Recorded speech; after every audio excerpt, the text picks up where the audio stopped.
Keterbatasan fisik bagi sebagian orang adalah musibah dan aib. Bahkan keterbatasan fisik tersebut menjadi alasan baginya untuk menyerah dan berputus asa dalam menjalani hidup. Hal ini tidak berlaku bagi Bapak Sarono, pria berusia 65 tahun yang diuji oleh Allah dengan keterbatasan indera penglihatannya. Bapak Sarono sudah rabun sejak tahun 1998. Memiliki keterbatasan tidak membuatnya menyerah dalam mencari nafkah. Berbagai ikhtiar dia lakukan untuk mendapatkan uang guna membiayai kebutuhan hidupnya dan istri. Baginya, rizki datang dari Allah. Meskipun dengan keterbatasan fisik, dirinya harus tetap ikhtiar menjemput rizki dari Allah, bukan dengan cara mengemis atau meminta-minta. Akhirnya sejak 2005, Bapak Sarono memilih bekerja sebagai pemecah batu. Sarono merasa bersyukur karena masih bisa berjalan, tangan masih bisa diayunkan, telinga masih bisa mendengar, dan akal serta pikiran masih normal. Tidak ada alasan baginya untuk menyerah dalam berikhtiar mencari nafkah dengan memecah batu.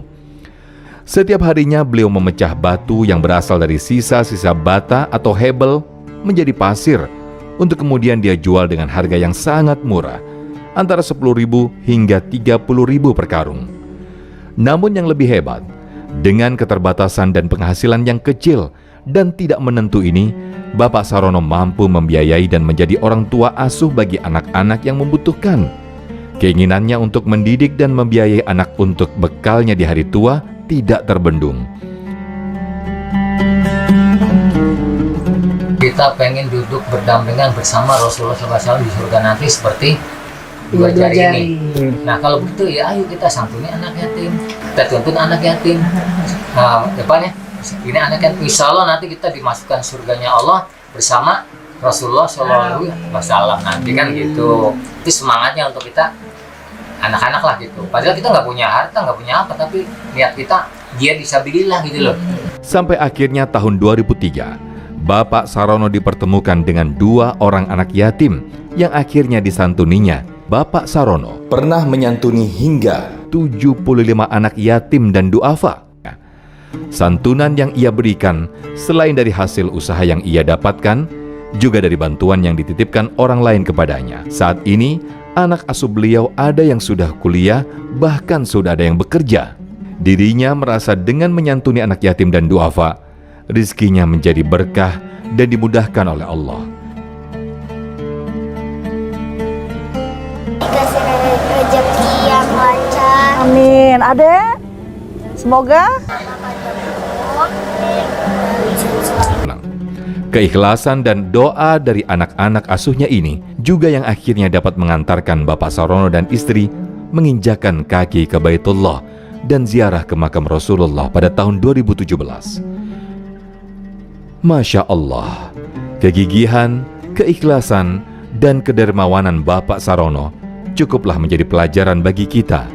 Ya, kemuliaan seseorang tidak bisa dilihat dari banyaknya harta, tingginya pangkat, dan jabatan, serta fisik yang kuat. Tapi kemuliaan seseorang dapat dilihat dari bagaimana dia bisa memberikan manfaat bagi orang lain.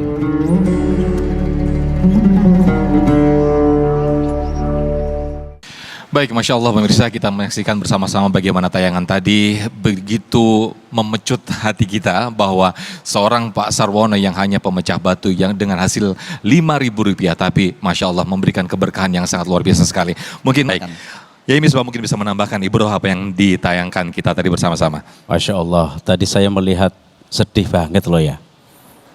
Ya, artinya sedih itu anak-anak yang sebanyak itu ternyata diberikan nafkah, dinafkahi oleh seorang yang cuma penghasilannya 5.000 ya. Pemecah batu dan beliau tunanetra. Masya Allah, itu Sarwono di desa saya ada yang namanya Sarwono. Ya begini ya, rezeki itu kan datangnya dari Allah Subhanahu wa Ta'ala. Itu tidak bisa dihitung cara matematika. Itu tidak bisa dihitung. Ya, maka termasuk Pak Sarwono tadi menafkahi sebanyak anak itu yang tadi saya lihat, tapi tercukupi semuanya. Yang namanya rezeki itu datangnya dari Allah akan dicukupi. Ya tidak bisa dihitung-hitung pakai matematika, itu tidak.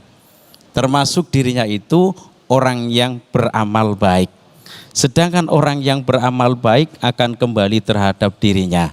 Man amila solihan falinapsi wa man asa'a fa'alaiha. Barang siapa yang berbuat baik kembali terhadap dirinya. Dan barang siapa yang berbuat jelek kembali juga padanya. Jadi mohon maaf ya, kalau melihat tadi, insya Allah pahala Pak Sarwon itu sangat banyak sekali. Ditanamkan di alam dunia, diperlihatkan ya tanda-tanda kekuasaan Allah. Orang yang hasilnya cuma segitu bisa memberi nafkah sebanyak tadi. Kira-kira banyak itu berapa anak itu ya? Ya rezekinya ditanggung oleh Allah Subhanahu wa taala. Ini mengingatkan kepada kita, orang yang miskin saja, pemecah batu, itu bisa merawat anak sebanyak itu, apalagi orang kaya. Ingat orang kaya, kalau hitung-hitungan secara matematika, rezekinya itu lebih banyak. Kalau hitung-hitungan matematika. Tapi yang tadi sampaikan Kokoh, Ustadz Kokolin itu keberkahan, itu yang paling terbaik. Terbaik bisa dirasakan baik dunia maupun akhiratnya. Wallahu a'lam bishawab. Baik, terima kasih Kiai Haji Misbahuddin, Kokolim, terima kasih. Intinya ketika orang kaya itu bersedekah atau berzakat itu biasa. Tapi kalau orang miskin bersedekah atau berzakat itu luar biasa. Terima kasih, Masya Allah, mudah-mudahan memberikan hikmah dan juga meningkatkan keimanan kita. Apa yang disampaikan oleh guru-guru kita pada siang hari ini. Damai Indonesiaku Spesial Ramadan, sesaat lagi akan kembali.